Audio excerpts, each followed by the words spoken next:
नमस्कार, लोकमत राजस्थान में आप सभी का स्वागत है। मैं आपके साथ मोनिका राठौड़। पूर्व आईएएस राजेश्वर सिंह ने राज्य निर्वाचन आयुक्त का आज पदभार ग्रहण कर लिया है। उन्होंने आज आयुक्त कार्यालय में पदभार ग्रहण किया। इस दौरान उन्होंने कहा कि उनकी सर्वोच्च प्राथमिकता शहरी निकाय और पंचायती राज चुनाव को निष्पक्ष ढंग से करवाना है। आपको बता दें, इसी दौरान सचिव नलिनी कठोतिया सहित अन्य अधिकारियों ने राजेश्वर सिंह का अभिवादन किया। आपको बता दें, मंगलवार को राज्यपाल हरिभाऊ बागड़े ने आईएएस राजेश्वर सिंह को राज्य का मुख्य निर्वाचन आयुक्त के रूप में नियुक्ति को मंजूरी दी थी। राजेश्वर सिंह राजस्व बोर्ड के अध्यक्ष भी रहे हैं।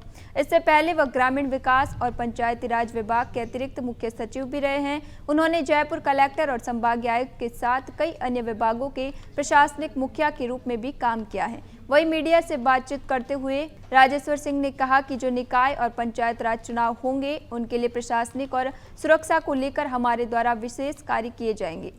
माननीय राजस्थान उच्च न्यायालय के विचाराधीन है और अंतरिम आदेश भी आया हुआ है। तो वो सारे जो आदेश और अंतरिम आदेश है, तो उनका जो है अध्ययन करके और उसके अंतर्गत जो वैधानिक निर्णय होगा और ऐसा निर्णय जिसमें माननीय उच्च न्यायालय के आदेश की या उच्चतम न्यायालय है, जहाँ भी ये प्रकरण विचाराधीन है, तो उसके अंतर्गत जो है उसके अनुसरण में अपन कार्रवाई करेंगे। सर, स्टेट वाइड इलेक्शन भी होता है तो सर मशीनरी भी उसी तरीके से लगानी पड़ेगी, ईवीएम्स हैं की।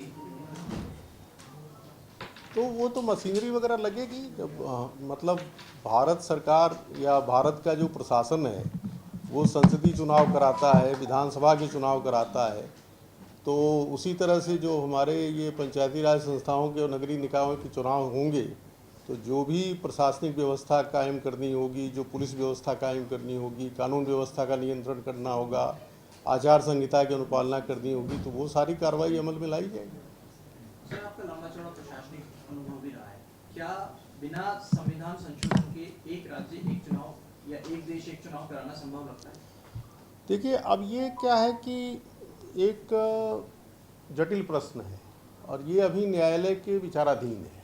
ठीक है, न्यायालय ने एक अंतरिम आदेश भी दिया हुआ है, तो इस समय इस पर अपना अभिमत व्यक्त करना मैं उचित नहीं समझता हूँ। जब माननीय न्यायालय का अंतिम आदेश आ जाएगा तो उसके बाद जो है हम आपको स्पष्ट रूप से बता देंगे कि हमारा अभिमत क्या है। अभी तो जो भी अभिमत है वो माननीय न्यायालय के निर्णय के अधीन है। जटिल प्रश्न का उत्तर ऐसे देखिए, अब जटिल प्रश्न जो है वो तो जो संवैधानिक और वैधानिक विशेषज्ञ हैं वो देंगे। हम तो एक जो प्राधिकरण है जो कि पंचायत चुनाव संपन्न कराने के लिए बनाया गया है, उसके प्रमुख के तौर पर आपसे मुखातिब हैं।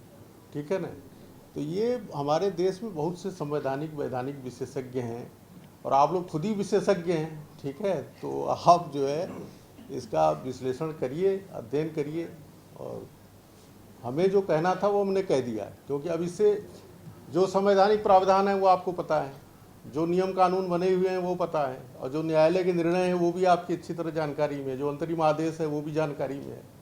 तो हम उसके हिसाब से ही काम करेंगे, उसके मुताबिक ही काम करेंगे। देखिए, समय पर चुनाव जो है कराना, ठीक है ना, वो किसी भी संस्था का, ठीक है ना, तो चाहे संसद हो, विधानसभा हो, पंचायतें हो, कुछ भी हो, वो अगर होता है तो निश्चित रूप से जो है उससे जो कामकाज की गति होती है वो तीव्र होती है। अब जैसे ये कमीशन है, अब इसमें मैं आ गया, मैंने ज्वाइन कर लिया, तो जाहिर सी बात है कि कमीशन का जो कार्य है उसको दिशा मिलेगी। अब मान लीजिए यही पद जो है अगर 4 महीने खाली रहे तो उतनी देर तक वो गतिविधियां जो है वो नहीं रहेंगी, नहीं चलेंगी। तो उसमें माननीय न्यायालय भी है, राज्य सरकार भी है, हम लोग भी हैं, तो उनको देखना है कि इसमें किस तरह से अपन सही दिशा में आगे बढ़ें।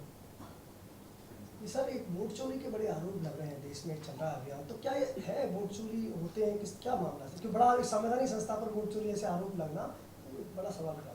अब ये देखिए, मतदाता सूची का जो निर्माण होता है वो केंद्रीय चुनाव आयोग का विषय है, समझ रहे हैं ना, तो उसके बारे में तो वही लोग बताने में सक्षम है। हम लोग तो क्या करते हैं कि जो केंद्रीय चुनाव आयोग जो अंतिम मतदाता सूची फाइनल करता है वो हम उनसे लेते हैं और उसका हम वार्ड वाइज जो है वो सेग्रीगेशन करते हैं और करके हम उसी के आधार पर चुनाव कराते हैं। तो तो इस संबंध में अगर कोई भी स्पष्टीकरण देना है तो ये उनका विशेषाधिकार है, इसमें हम जो है कुछ कहने की स्थिति में नहीं। राज्य निर्वाचन आयुक्त इससे पहले वह ग्रामीण विकास और पंचायती राज विभाग के अतिरिक्त मुख्य सचिव भी रहे हैं। उन्होंने जयपुर कलेक्टर और संभागीय आयुक्त के साथ कई अन्य विभागों के प्रशासनिक मुखिया के रूप में भी काम किया है। राजेश्वर सिंह रेवेन्यू बोर्ड अध्यक्ष रहते जुलाई 2024 में रिटायर्ड हुए थे। 12 जुलाई 1964 को वाराणसी में जन्मे राजेश्वर सिंह ने 1989 बैच के IAS हैं। उन्होंने हिस्ट्री से MA किया है। जयपुर कलेक्टर रहने के साथ सरकार में कई वरिष्ठ पदों पर रहे हैं। वे पंचायती राज और ग्रामीण विकास विभाग में ACS रहने के अलावा इंदिरा गांधी पंचायती राज संस्थान में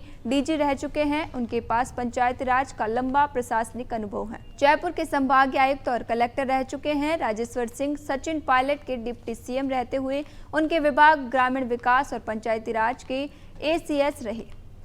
अभी के लिए फिलहाल इतना ही। बने रहिए लोकमत राजस्थान के साथ।